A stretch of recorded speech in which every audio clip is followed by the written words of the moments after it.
a mão, diziam uns aos outros: certamente este homem é homicida, visto como, escapando do mar, a justiça não o deixa viver, mas sacudindo ele a víbora no fogo, não sofreu nenhum mal.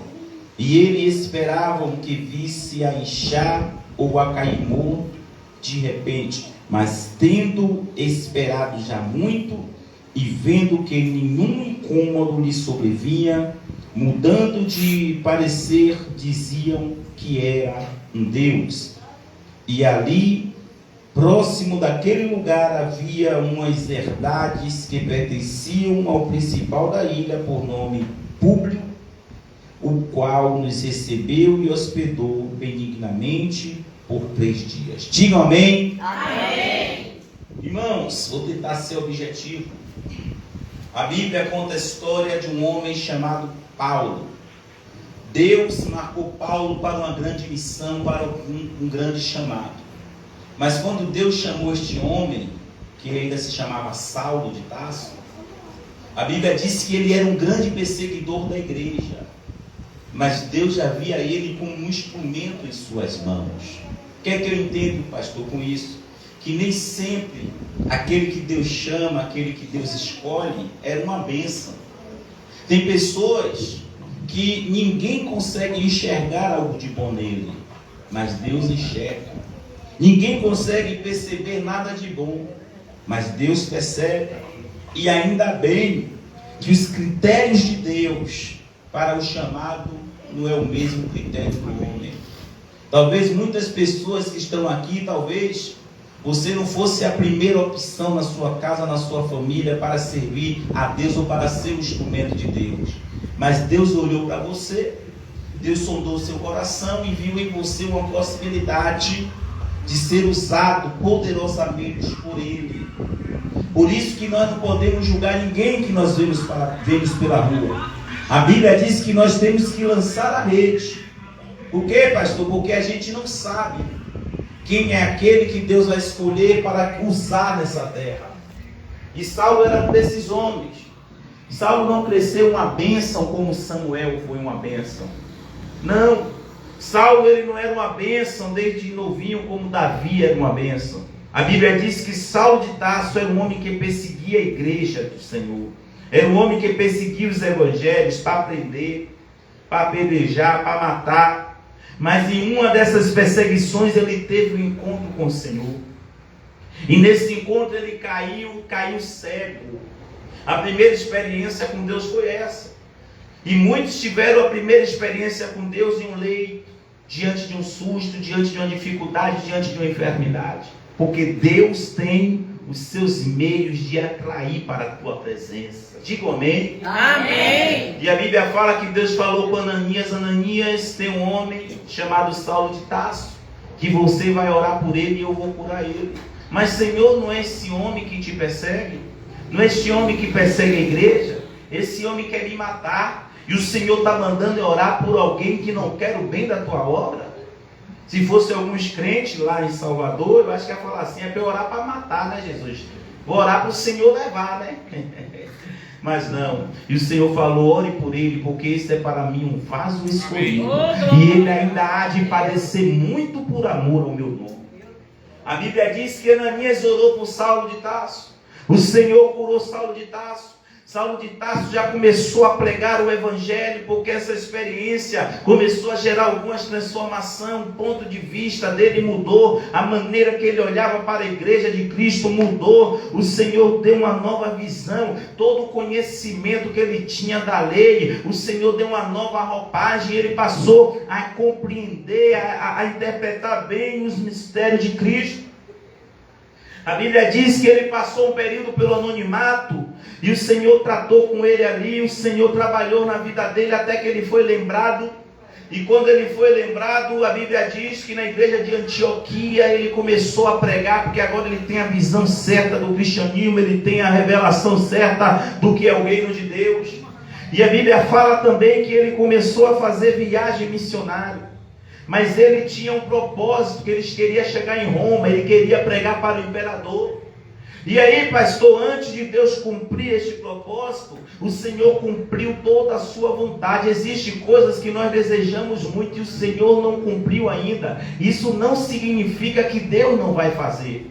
Às vezes a gente fala assim: meu Deus, salva o meu filho. Aí Deus salva seu sobrinho primeiro. Jesus, salva o meu filho. Aí Deus salva a nora, o genro. Jesus, salva o meu filho. Aí Jesus salva o maridão. E meu Deus, e o filho, aquele dali. Não é porque Deus não salvou ainda que Ele não vai salvar. Porque Deus tem a ordem de fazer as coisas. Todos nós temos uma escala de prioridade. E a nossa escala de prioridade não é a mesma que a de Deus. É por isso que primeiro o Senhor cumpre a sua vontade, para depois cumprir as nossas. Deus primeiro faz do jeito que Ele quer, do jeito que Ele planejou, para depois fazer aquilo que nós desejamos. A gente não compreende de início, mas no tempo certo tudo passa a ter sentido. Aleluia, Jesus. A Bíblia diz que Deus fez muitas coisas na vida dele, mas essa viagem aqui foi uma luta para ele conseguir cumprir. A Bíblia diz que ele está como um prisioneiro e ele está dentro do navio. Finalmente Deus vai cumprir. Finalmente. E aí, pastor, Deus deu uma revelação para ele: ó, se vocês forem agora, vai vir um vento, vai vir uma tempestade e o barco vai afundar. Mas Paulo é o prisioneiro. E Paulo fala para o capitão do navio: ó, não vamos agora, porque se a gente for, o barco vai afundar. E o capitão falou assim: eu conheço de mar, eu conheço de tempo, eu vou dar ouvido a um prisioneiro? Não, nós vamos sim, porque nada vai acontecer, porque eu tenho experiência. E aquele que tem a experiência, aquele que tem o conhecimento humano, muitas das vezes não quer ouvir aqueles que têm a revelação de Deus. Verdade. Eu repito, muitas das vezes aquele que tem a experiência do homem não quer compreender aquele que tem a revelação de Deus. Verdade. Por quê, pastor? Porque vai pelo olho, vai pela sua experiência, vai pela sua maturidade, mas Deus vê além do homem, Deus vê além dos olhos naturais, Deus ele vê além da capacidade humana. Por isso eu fico com a revelação do Senhor. Glória a Deus.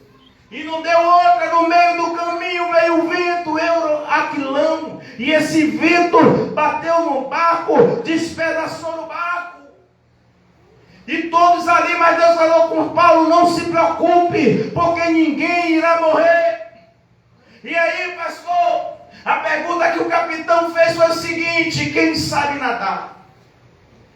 Aqueles que souberem nadar, vai nadando até a ilha de Malta. E aqueles que não souberem nadar, o que é que vai fazer? Vai se apegar nos destroços do navio.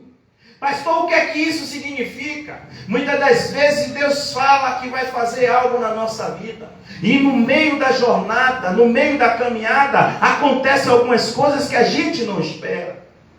E o que é que acontece, pastor? Aqueles que sabem nadar não morre em meio à dificuldade. Por quê? Porque está preparado. O que é que isso quer dizer com uma apresentação que nós presenciamos? A Bíblia fala que havia 10 virgens, 5 prudentes e 5 nécias. As 10 eram de Deus, as 10 eram crentes, as 10 eram virgens e as 10 estavam esperando o noivo. Mas a Bíblia diz que o noivo tardou em chegar. Só 5 tinham azeite de reserva. Aleluia. Então essas 5 se preparou para um imprevisto. Aqueles que só andam no limite, meu irmão, muitas das vezes, fica para trás. Por quê? Porque quando o vento vem, a tempestade vem, a luta vem, a pandemia vem, não consegue sustentar. Sabe por quê? Faz assim, todo mundo assim. Por quê, pastor? Porque não sabe nadar. Aqueles que sabem nadar, está preparado.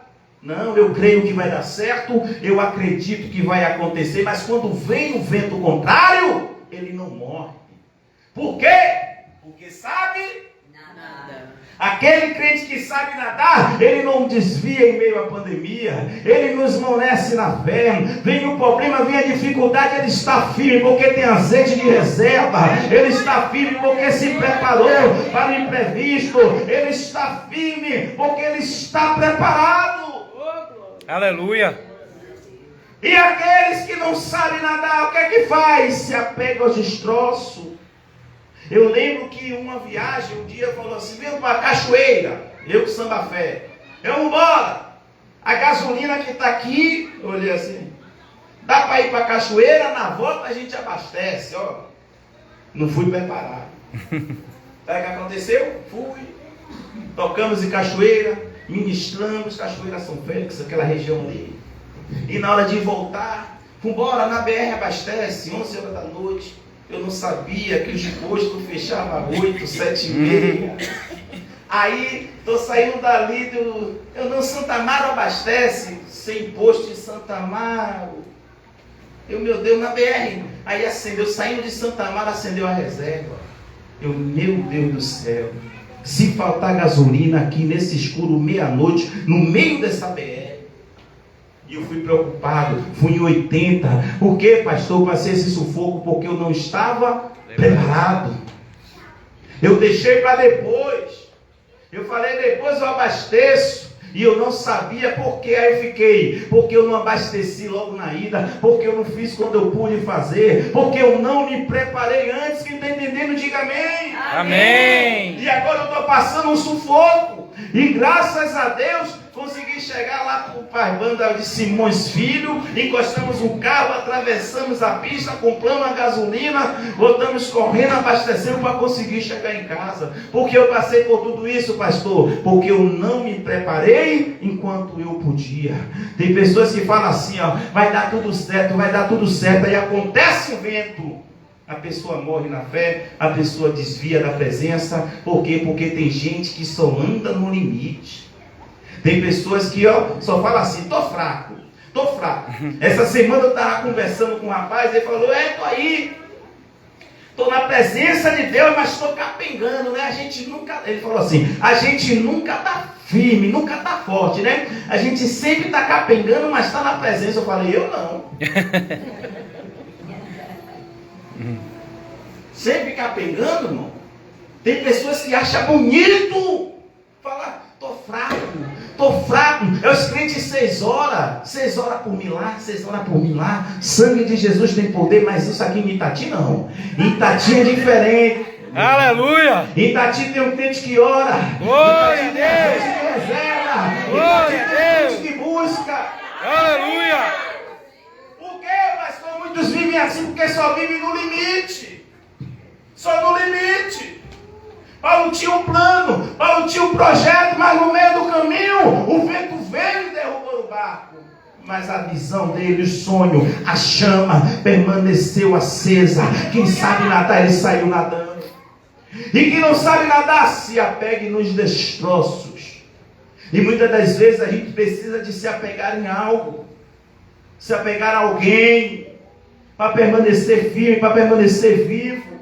É que nem aquele carro que só pega no tombo. Mas o Senhor me trouxe aqui para falar com pessoas. Eu não quero você assim, porque o propósito que eu tenho na sua vida é grande. A promessa que eu fiz para você continua de pé. Está diferente. Eu derramo azeite, eu derramo unção, eu te capacito para quê? Para que você espere o tempo que for necessário, para que você esteja preparado para aquilo que Ele prometeu fazer na sua vida. Aleluia! Se apegaram a esses troços, chegaram com mais dificuldade, mas chegaram. Ninguém se perdeu. Por quê, pastor? Porque Deus cuidou deles. A pandemia passou e você está aí. Nós somos sobreviventes. Amém. A igreja tem 3 anos, a igreja que surgiu em meio à pandemia. Aleluia. Isso é milagre de Deus. Aleluia. Só sobrevive uma pandemia daquela na fé. Igrejas que estão estruturadas, quantas fecharam? Muitas igrejas fecharam. Muitos não conseguiram. Muitas pessoas sumiram na pandemia e não voltaram mais após a pandemia. Isso foi só em Salvador? Aqui também, irmão. Cadê meus pastores? Aqui também? Também. Sabe por quê? Porque quando veio a tempestade, só ficaram aqueles que sabiam Nadar. E os que não sabiam nadar, não estavam preparados para aquilo. Então, diante de Deus não tem desculpa. Não ande na reserva. Não cometa o mesmo erro que eu. Por isso, antes de vir, eu falei completa o tanque. Falei, completa aí, minha filha. Por quê? Porque eu aprendi a lição. Andar na reserva, nem em carro e nem espiritualmente. Dá uma salva de palmas para Jesus. Aleluia! Glória a Deus! A Bíblia diz que eles sobreviveram, ninguém se perdeu. Estava muito frio e estava caindo chuva. A Bíblia diz que os bárbaros, os habitantes daquela ilha, receberam ele com atenção, com carinho, com amor. E aí, pastor, acenderam uma grande fogueira no frio. Acenderam uma grande fogueira para aquecer da chuva. E o que é que isso quer dizer, pastor? A chama, o fogo significa a chama do Espírito. E muitas das vezes nós saímos de um sufoco. E Deus vem com uma porta como essa para que a gente venha se aquecer. Aí a gente sai de um susto e encontra uma porta, a igreja viva e abençoada. Mas para acender o fogo é necessário lenha. Então muitas das vezes, enquanto muitos tentam apagar o fogo, tem aqueles que trabalham para que o fogo permaneça aberto. Vai estreitar um pouquinho aqui, eu vou entregar tudo, eu vou embora mesmo, vou deixar tudo aqui, não vou levar para Salvador. Tem aqueles que trabalham para que a chama venha estar acesa. Mas tem aqueles que já gostam de encontrar a chama acesa. Tem aqueles que ralam catando graveto. Para quê? Para que a chama não se apague. Isso é em todas as igrejas. Mas tem aqueles que quando chega a chama não está do jeito que ele gostaria, fala que está muito frio aqui. Está muito frio essa igreja aqui. Deus não está mais, está muito frio. Aí chegue para essas pessoas e pergunte para ele: você tem catado graveto para acender essa chama? Para aumentar essa chama? Para aumentar a chama do Espírito? A Bíblia diz que Paulo estava lá e Paulo levantou e começou a catar gravetos também, porque Paulo ele não se conformava com fogo pronto. Paulo era daqueles tipos de pessoas que trabalhava para que a chama permanecesse. Aleluia! Glória a Deus!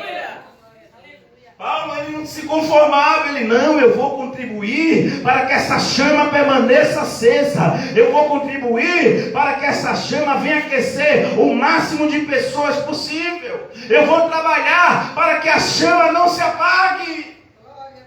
Aleluia! A Bíblia diz que enquanto ele estava catando o graveto, veio uma serpente e mordeu as mãos dele.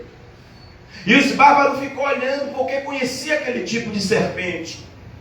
A Bíblia diz que ficaram olhando e falaram assim: rapaz, isso é castigo divino. Como é que o cara sobrevive ao frio, sobrevive ao mar, sobrevive ao naufrágio e vai morrer aqui, mordido por uma serpente? Isso é justiça de Deus, esse homem é um homicida. Que azar é esse? E a Bíblia diz que ficaram esperando ele inchar e morrer. Fala comigo: inchar e morrer. Muitas das vezes você está caminhando na presença de Deus, a pessoa fala assim: eu conheço ela, tem uma natureza difícil. Eu conheço ele, tem uma natureza difícil. Eu sei como é igreja, na igreja acontece isso, na igreja acontece aquilo. Qualquer momento vai inchar e vai morrer na fé. Qualquer momento vai inchar. Tem pessoas que você está aqui, mas tem gente que não acredita na sua transformação. Verdade. Enquanto estava esperando Paulo inchar e morrer, a Bíblia fala que nada acontecia com Paulo. Aleluia! Desesperando Glória. Paulo inchar e Paulo morrer. Mas Paulo não inchou E nem morreu. e nem morreu. Aleluia! Por quê, pastor? Porque havia uma promessa. Glória a Deus! Ele ia conseguir chegar lá. Havia uma promessa. Eu vou profetizar nessa noite. Aleluia. Eu profetizo que você não vai morrer nessa jornada. Em nome de Jesus. Eu profetizo e declaro que você não vai morrer nessa tempestade. Em nome de Jesus. Eu profetizo e declaro que aqueles que Aleluia. estão esperando o seu o pior, ele vai ver o milagre de Deus, ele vai ver o que Deus vai operar na sua vida, ele vai ver você crescendo em graça, crescendo em autoridade, crescendo em unção. Você toma posse, adora o Senhor. Você não vai inchar e nem morrer. Aleluia. Às vezes tem pessoas que falam assim: eu não dou tanto tempo para sair da igreja. Lá em Salvador falam assim: rapaz, quando o carnaval vier, ele desvia. E aqui é São João. Alguém já pegou a revelação? Já pegaram a revelação? Alguém já pegou a revelação? Vai passar São João, vai passar São Pedro, e você vai ficar firme até a vinda de Jesus. Até a vinda de Jesus. Vai esperar você morrer, mas vão enxergar o milagre de Deus na sua vida. Aleluia. Glória a Deus. A víbora morreu por Deus Paulo. A Bíblia diz que Paulo não morreu, mas pastor, se catar graveto, pelo que eu entendi, está envolvido na obra de Deus. Porque a serpente mordeu quem estava envolvido na obra de Deus. Porque a serpente mordeu aquele homem que estava inconformado, que não se conformava no fogo pronto. Por que a víbora mordeu ele? Por quê? Aí, ó. Gel. Tá aqui não, tá aqui não. Vem procurar alguém, tá aqui não. Falou da víbora, veio o cachorro. Por que a víbora mordeu essa pessoa? Por quê? Por que mordeu ele? Porque Satanás odeia aqueles que estão empenhados, aqueles que trabalham para manter o fogo aceso. O inimigo, ele odeia os catadores de lenha. Satanás, ele não tem raiva de quem só quer o fogo pronto, ele tem raiva de quem trabalha para o fogo permanecer aceso. Verdade. Por isso Satanás tem raiva de você. Satanás tem raiva de pastor. Satanás tem raiva de obreiros que é próximo a pastor. Satanás tem raiva de irmãos que abrem o culto, que abrem a igreja. Satanás tem raiva de pessoas que estão envolvidas com a obra de Deus. Satanás tem raiva dessas pessoas. Por quê? Porque são verdadeiros catadores de lenha. E eu quero profetizar e declarar que o Senhor vai levantar catadores de lenha. Em nome de Jesus. Eu não gosto de ser melhor. Eu Em quero nome de profetizar Jesus. e declarar que o Senhor vai Aleluia. levantar catadores de lenha. É tempo de resgate. É tempo de ganhar alma. É tempo de alcançar as vidas. É tempo de catar lenha para que a chama venha aquecer os sedentos. A serpente odeia catador de lenha. Sacudiu no fogo. Faz todo mundo assim, ó. Faz todo mundo assim. Que é isso, pastor? É você sacudir na serpente no fogo.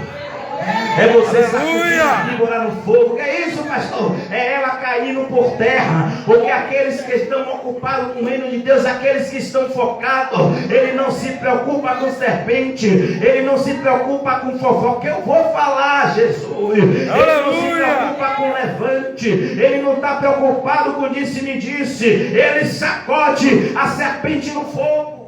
Aleluia. Porque quem cata graveto tem autoridade com fogo. Quem trabalha para a chama permanecer acesa tem autoridade com fogo. Quando o mal se levantar contra a sua vida, sacode no fogo.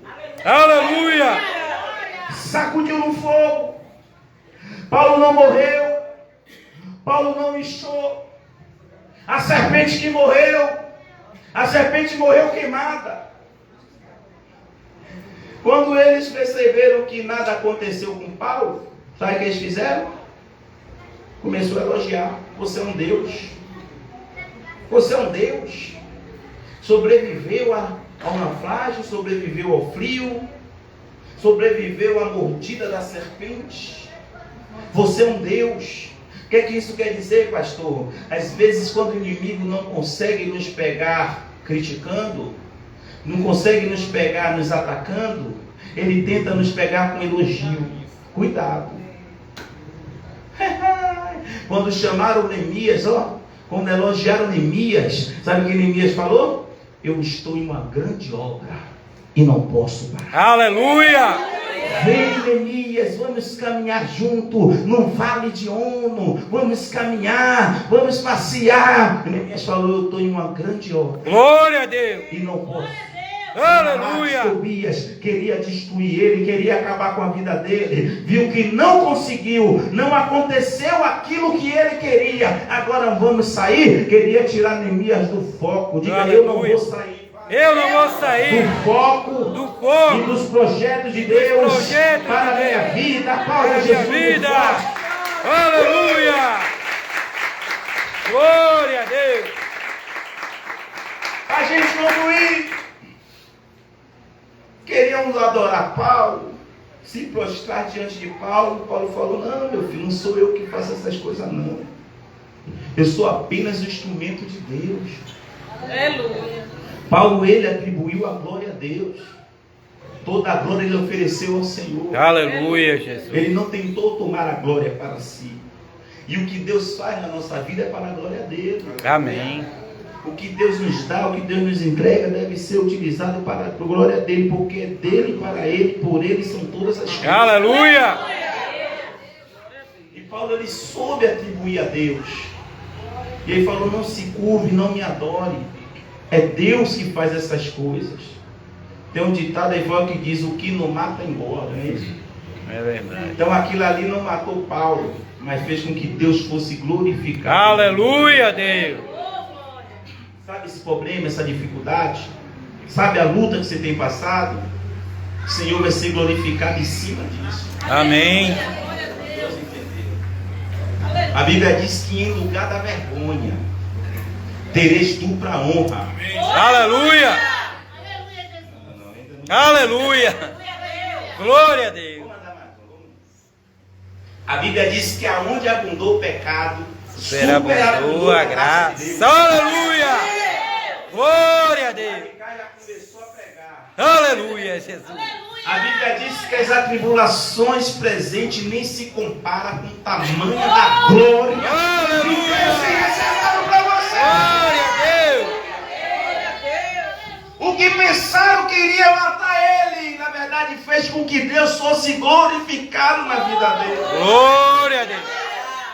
Sabe aquele da família, que neguinho fala que é a ovelha negra que não tem jeito? Sabe aquele que dá mais trabalho? O Senhor está falando nessa noite: é o que eu mais irei usar. Aleluia. É aquele que eu farei maior obra, grande coisas eu farei na vida desses aí. Deus Glória a confunde, Deus. Deus confunde. Verdade. Deus confunde. A última opção, Davi foi a última opção. Davi foi a última opção. Pegaram Eliabe. Aleluia, Quase o Jesus. profeta aí, ó. Nesse não, meu filho. É. Não, mas o pai disse que é esse. Não, não é esse não. Mas eu pensei que era, mas não é não. Não é o que dizem, nem é o que você pensa. É verdade, Vou Jesus. chamar outro, Samar.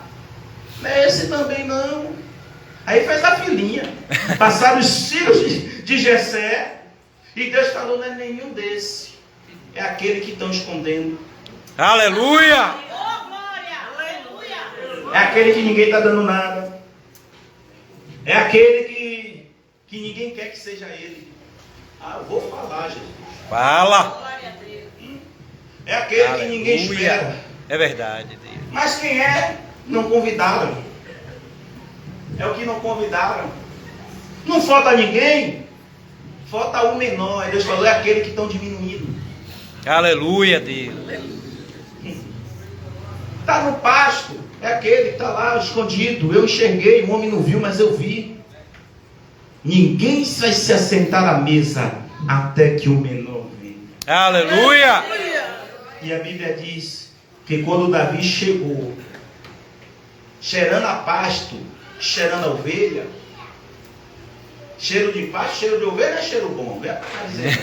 É literalmente aí. Oh, que lindo, cheirando a pasto. Lindo. Não deu tempo nem de se preparar. Deus falou: é esse. É esse aí. E a Bíblia diz que o profeta ungiu. Davi foi a última opção entre os irmãos. Davi Foi a última opção entre